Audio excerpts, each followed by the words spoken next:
Hello, I'm Jill Fielding, and this is what's caught my eye in the media this week.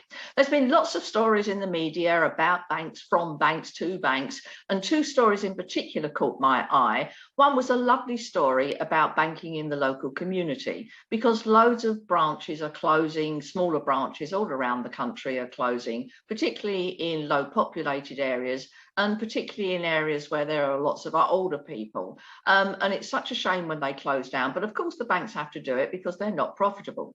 Well, there's a lovely scheme, and all the big banks have got together and decided that if they need to close a local branch, they will now talk to all the other banks, and they will provide some kind of community service between them. And it might well be that they keep one branch open, or they enhance the post office services, or they put in an ATM or something like that.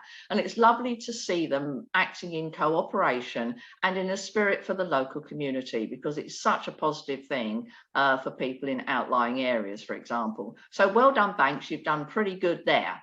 Unfortunately, you haven't done quite so well on the anti-laundering activities, because we found out this week that HSBC have been fined nearly £64 million for irregularities in their money laundering systems. And apparently they missed a company director who was later imprisoned for fraud. They missed a cigarette smuggler. A connected system also missed a Mexican drug dealer, apparently. And NatWest also have been in trouble. They missed a gold trading money laundering business that had substantial amounts of money in cash. And they even missed apparently £700,000 being deposited in black bin bags in the local branch.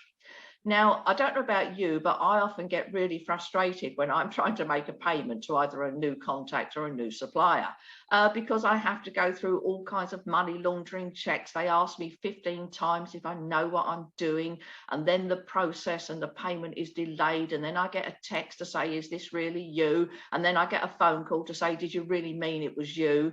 And you know, it seems to delay a relatively small payment for a huge amount of time. So us poor mortals who are making relatively small transactions are caught by the money laundering system, but apparently you can deposit £700,000 in cash in bin bags and nobody bats an eyelid. So unfortunately, what these irregularities will mean is that banks will tighten up their money laundering systems, and that will flow down to the likes of you and I, and we're going to have to jump through even more hurdles and even more checks and processes before we're allowed to pay our own money away, or even pay our own money in. It's unfortunate that they've been caught out with these irregularities. They seem to miss some of the big ones, and us smaller fish are paying the price. Now it's coming up towards the end of the year, and all the major share investors and all the experts in the newspapers are publishing their yearly figures and their yearly results. And in the newspaper last week, the Sunday Times share trading expert confessed that he'd only made 9.4% on his money on his portfolio during the year. Now, 9.4 is a lot of money, isn't it? And it's a darn sight more than you'd get in the bank. So I'm surprised he's disappointed with that. But of course he's disappointed because the share market as a whole has done much better.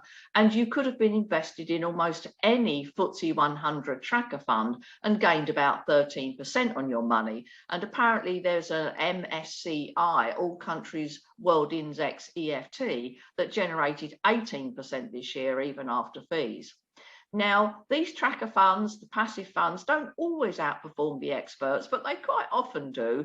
And as far as I'm concerned, I love passive tracker funds. I've always invested in them for me and for my children, because they get the return that the stock market gets, and they do it without any effort from me. All I have to do is pay over the money and then go away and play something else. So passive tracker funds really work for me. They always perform what the market performs. Now, they don't always outperform the share trading expert, but they often do. And I'm prepared to take the rough with the smooth there, because the share trading experts are doing it really actively, and sometimes they just don't pick the right ones. So a huge boost for passive tracker funds this year. If you haven't got one, make that a New Year's resolution to get one of those schemes started. Now, the property market has had a fantastic ride during 2021. And as at the end of the year, apparently every estate agent only has 14 properties on their books. So supply is as low as it's ever been. But interestingly, requests to those estate agents to do valuations has risen recently by 19%. And a lot of agents have said that they've had requests from customers, potential sellers, to put their house on the market on Boxing Day. So this time last year, Rightmove said they have 51 million searches on their website between Boxing Day and New Year, and that was 54% higher than it had been the year before. So it seems that more and more people are taking to the property market on Boxing Day. So what I suggest is this: just put the Brussels sprouts onto reheat that you've got left over from Christmas Day, and then spend the day searching on the websites, on Rightmove, on all the search engines, all the property sites, because there'll be a lot of properties coming to market on Boxing Day, and take advantage of the Boxing Day bounce. Well, that's it for now. I wish you and your family a fantastic Christmas holiday and a happy and a healthy 2022. Keep safe.